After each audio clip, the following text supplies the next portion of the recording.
My parents have made it very clear that if it came to a time that they needed to go into an assisted living facility, they needed to make sure that I had them in a facility that had animals and they could play with some dogs still.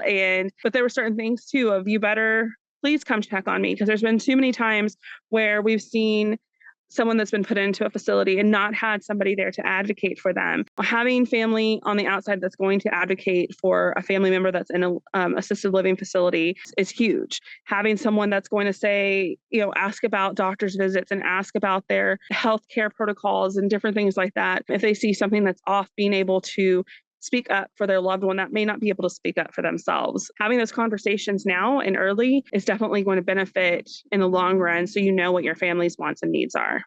In May of 2022, my dad had an emergency health scare that landed him in the ICU unit, where we were really unsure if he was going to make it or not. We were scared, absolutely scared to death.